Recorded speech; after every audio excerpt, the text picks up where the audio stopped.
Selamat pagi Bapak Ibu Dewan Juri sekalian. Perkenalkan, nama saya Christopher Valencelino Andreas. Dan saya David Utama. Kami merupakan perwakilan dari SMA Saverio 1 Palembang.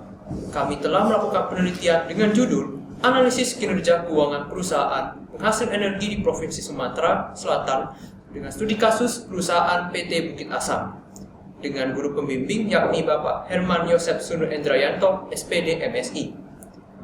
Baik, kita masuk ke latar belakang penelitian kami yang didasari oleh adanya perkembangan ekonomi di era globalisasi yang ditunjang oleh canggihnya sistem kinerja atau operasional pasar serta mendapat pengaruh dari keberadaan teknologi yang menjadi media utama untuk menciptakan inovasi. Namun, tidak semua perusahaan penghasil energi mampu mengikuti perkembangan zaman. Maka dari itu, kami menganalisis persoalan terbatas terbuka, yaitu PT Bukit Asam, karena memiliki data audit keuangannya yang jelas, serta data historis yang konkret, untuk memudahkan penelitian kami.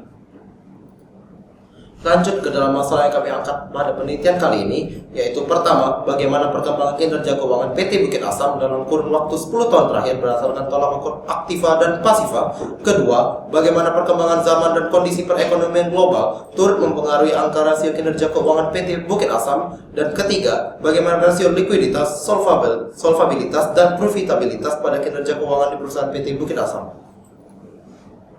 Adapun studi pustaka yang menjadi landasan teori pada penelitian kali ini yang mencakup teori rasio kinerja keuangan yang terdiri dari rasio likuiditas, rasio solvabilitas, dan rasio profitabilitas.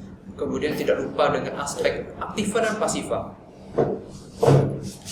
Lanjut ke dalam metodologi penelitian yang kami terapkan. Desain penelitian yang kami terapkan adalah sequential explanatory design dengan variabel bebas yang kami pilih, yaitu aspek aktiva dan pasiva perusahaan yang akan menghasilkan variabel terikat, yaitu perkembangan rasio kinerja keuangan dan nilai ideal aspek rasio kinerja keuangan, serta metode yang akan kami terapkan adalah observasi non-partisipan.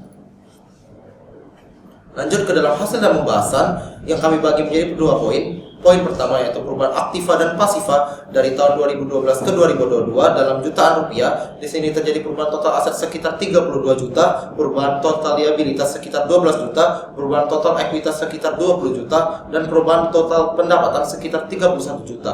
Lanjut ke dalam perubahan rasio kinerja keuangan, terjadinya penurunan current ratio, quick ratio, dan cash ratio sebesar 264%, 269%, dan 257%.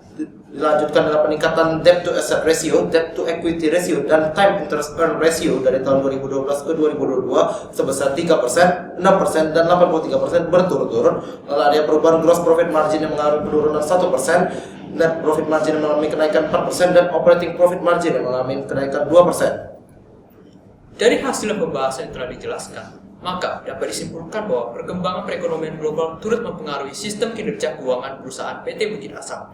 Adapun aspek yang mengalami penurunan sekaligus peningkatan, yang dimana dapat dilihat dari rasio likuiditas yang nyatanya mengalami penurunan karena angka kewajiban lancar perusahaan PT Bukit Asam lebih besar dari angka aset lancar. Lalu ada aspek yang mengalami peningkatan, yaitu aspek rasio solvabilitas dan juga rasio profitabilitas. Hal ini terjadi karena adanya tambahan hutang sebagai dana tunjangan atau modal mereka dalam mengoptimalkan proses produksi dan memperoleh laba. Dari kinerja keuangan PT Bukit Asam menunjukkan adanya konsistensi dari tahun ke tahun. Namun, perlu diketahui bahwa sumber daya yang mereka miliki tentu terbatas dan perlu diperjuangkan untuk mempertahankan kondisi perusahaan di era globalisasi. Maka dari itu perlu pengoptimalan peluang pasar dan juga merambah ke bidang ekonomi yang lain. Sekian presentasi dari kami. Mohon maaf apabila ada salah kata dan pengucapan. Kami pamit undur diri.